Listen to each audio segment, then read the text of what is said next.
प्रीतम नगर में दो बचपन के दोस्त रहते हैं, शीनू और साकेत। साकेत ने एमबीए की पढ़ाई की, परंतु अपने मन मुताबिक नौकरी न पा सका। उसने बहुत सी कंपनियों में नौकरी की, पर उसको कोई भी नौकरी पसंद नहीं आई, तो वह अपने गांव वापस आ गया।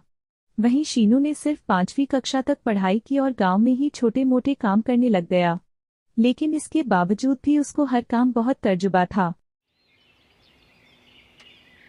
एक दिन दोनों अपने गांव के पास के जंगल में घूम रहे थे, तो साकेत बोलता है, शीनू, मैं तो सोच रहा हूँ कि जिंदगी में एक बार ही एक तगड़ा हाथ मार लेते हैं, फिर बस पूरी जिंदगी मौज लेंगे। तगड़ा हाथ? मैं कुछ समझा नहीं यार। मेरा मतलब है बैंक लूटते हैं और बस फिर पूरी जिंदगी मौज ही लेंगे। अजी हाँ, बैंक लूटना ऐसे ही रखा है क्या? भाई शीनू, मेरे पास एक प्लान है, बस तुम वैसा ही करते रहना जैसा मैं बोलूँ। अच्छा, क्या प्लान है? हमें 2 गन और 1 कार चाहिए। पहले हम एक कार चुराएंगे, उसके बाद उसी कार से बैंक लूटेंगे। कार चुराना बहुत आसान है, मुझे कार का लॉक खोलना आता है। ठीक है, तुम कार चुराना और मैं गन का इंतजाम कर दूंगा। पर तुम गन कैसे लाओगे? गन की कीमत तो काफ़ी होती है और हमारे पास तो कार में पेट्रोल डलवाने तक के पैसे भी नहीं हैं। मैं तो ये सोच रहा हूँ कि अगर किसी वजह से कार का पेट्रोल खत्म हो गया तो भागेंगे कैसे? बस किस्मत अच्छी होनी चाहिए जिससे कि टैंक फुल वाली कार ही मिल जाए। तुम गन की चिंता मत करो, मुझे बस खिलौने वाली गन चाहिए, क्योंकि मुझे पता है कि लोगों को कैसे डराना है। शीनू भले ही पढ़ा लिखा नहीं था, परंतु वह माइंड चेंजिंग कॉन्सेप्ट जानता था। ये एक ऐसी युक्ति है जिसमें लोगों की सोच बदल जाती है।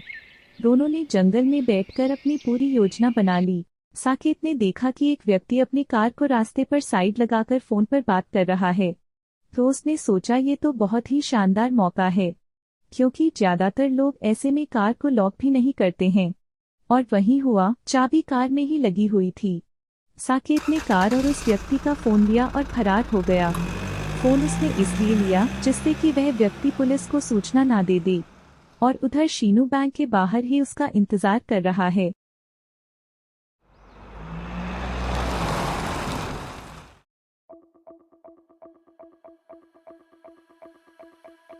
कोई भी होशियारी नहीं करेगा।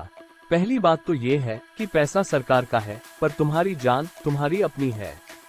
सरकार का पैसा जाएगा, ना कि तुम्हारा। अगर तुम्हारी जान गई तो सरकार का कुछ नहीं जाएगा, तुम अपनी जान से हाथ धो बैठोगे।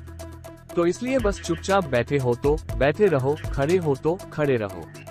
हम अपना काम करके चले जाएंगे, किसी को कोई नुकसान नहीं होगा। और फिर दोनों बैंक से बहुत सारा पैसा लेकर फरार हो जाते हैं। शीनू का माइंड चेंजिंग कॉन्सेप्ट बहुत काम आता है। लोग सरकारी पैसे के बजाय अपनी जान की ज्यादा अहमियत समझते हैं। ये सब इन दोनों ने सिर्फ आधे घंटे में ही कर दिया। तब तक कार वाला व्यक्ति बस लोगों से लिफ्ट ही मांगता रहा, और उसको किसी ने लिफ्ट भी नहीं दी।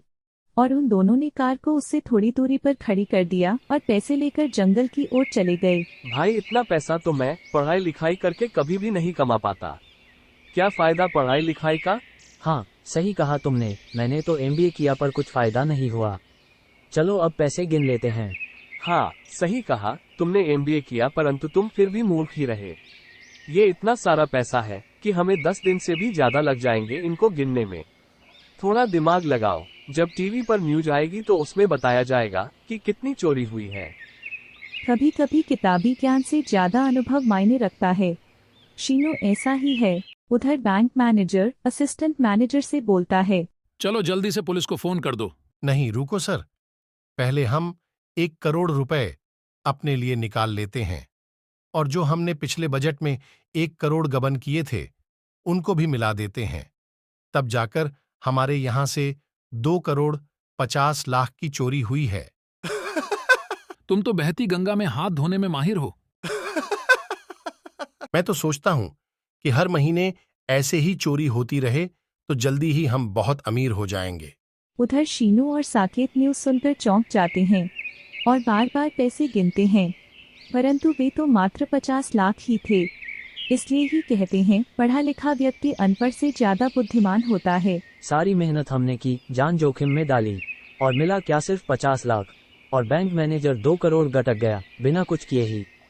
50 लाख रुपए भी शीनू और साकेत के लिए कम नहीं थे। पर साकेत को इस बात की जलन थी कि बैंक मैनेजर बिना कुछ किए ही इतना पैसा ले गया। इसलिए वह इस दिन से बस बैंक का मैनेजर बनना चाहता था और उसने चोरी छोड़ दी और शीनू उन्हीं पैसों से एक बड़ा कारोबारी बन गया। यहाँ यह कह पाना बहुत मुश्किल है कि असली लुटेरा कौन है। ऐसी ही कहानियों के लिए हमारे चैनल को सब्सक्राइब करें और वीडियो को लाइक करें।